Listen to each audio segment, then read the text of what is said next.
Saudara, longsor akibat intensitas hujan lebat di wilayah Sungai Wein, kilometer 15, RT 33 Kelurahan Karanjuang, Balikpapan Utara, Kaltim, sudah memasuki 7 bulan pasca kejadian. Namun hingga kini belum dilakukan perbaikan dari pemerintah Kota Balikpapan. Tak adanya perbaikan pemerintah dipertanyakan oleh warga, sebab dalam insiden tanah longsor tersebut, sedikitnya 12 rumah mengalami kerusakan berat, serta kontur tanah di wilayah itu mengalami penurunan sekitar 2 meter, sehingga membahayakan keselamatan jiwa warga di lokasi itu.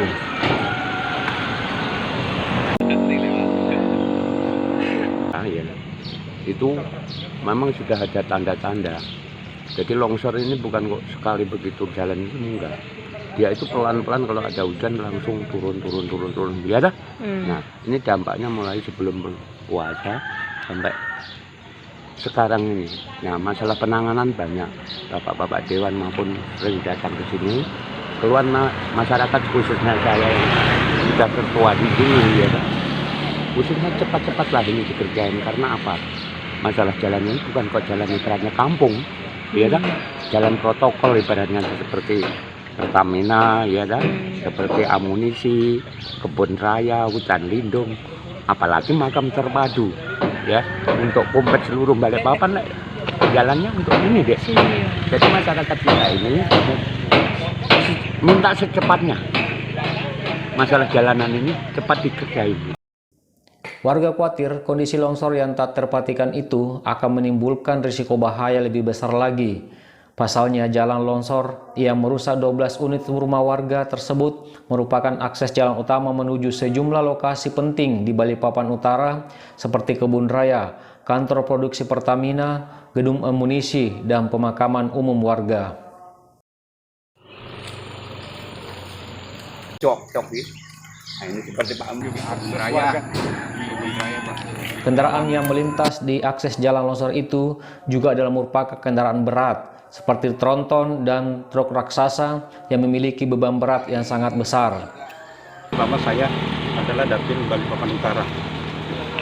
Nah, kemudian persoalannya kita lihat sama-sama bahwa ini merupakan suatu bencana. Kemudian ini adalah jalan poros. Di dalam ada kebun raya, kemudian gudang peluru, kemudian warga juga ada di dalam pemakaman. Nah, semua akses ini lewat di sini.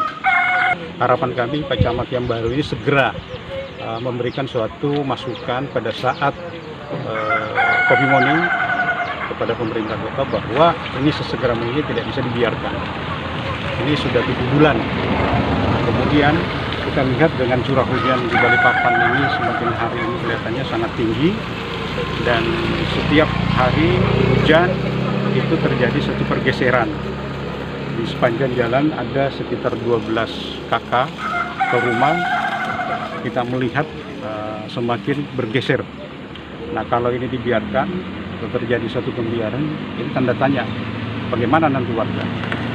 Nah, sekarang ini kita lihat sama-sama itu sangat membahayakan. Sehingga dikhawatirkan warga setempat potensi jalan longsor lebih parah lagi bisa terjadi di lokasi yang sama. Kondisi jalan longsor ini Minggu 12 September 2021 ditinjau anggota DPRD Kota Balikpapan, Dapil Balikpapan Utara Syarifuddin Odang. Wakil rakyat DPRD Balikpapan ini menerima informasi dari warga jika pemerintah serta pejabat DPU Balikpapan sudah sering melakukan kunjungan ke lokasi tersebut, namun belum dilakukan perbaikan hingga kini. Warga hanya diberi uang sebesar Rp4.500.000 per orang sebagai kompensasi sementara tempat tinggal mereka. Kini dana tersebut sudah hampir habis sebab sudah 7 bulan digunakan untuk kontrak rumah bagi para korban. Berharap agar bencana ini segera untuk diambil action, bentuk penerapan, sehingga kerugian-kerugian yang ditimbulkan selanjutnya itu bisa semakin diminimalisasi, karena ya akibatnya di simpang 3 Jalan Swadaya ini luar biasa karena curah hujan yang tinggi, tekanan yang besar bisa mengakibatkan kerugian yang lebih besar. Dan ketika jalan ini putus, ketika nanti putus, maka akses yang sangat padat yang melalui jalan sungai ini sangat membahayakan. Sekarang saja ini sudah sangat membahayakan, mobil-mobil besar sudah selalu lalu lalang dan kita tidak bisa kontrol, tidak bisa kita hentikan atau kita ambil alternatif untuk menahan mereka untuk tidak lewat karena memang kebutuhan mereka. Syarifuddin Odang meminta aparat pemerintah setingkat camat agar memberikan perhatian khusus terhadap kondisi tersebut dengan melapor ke pemerintah untuk segera dilakukan perbaikan agar masyarakat di wilayah itu, terutama korban longsor, tidak dibayangi oleh trauma ketakutan longsor. Melalui perwakilan warga terdampak longsor, Imam Dehuri dan Sumarji berharap pemerintah segera melakukan tindakan agar warga yang terkena longsor bisa kembali ke rumah masing-masing untuk beraktivitas. Dari Balikpapan Utara, BKTV, Tina melaporkan. Cepatnya dikerjakan lebih bagus. Iya, lebih aman dia. Dari juga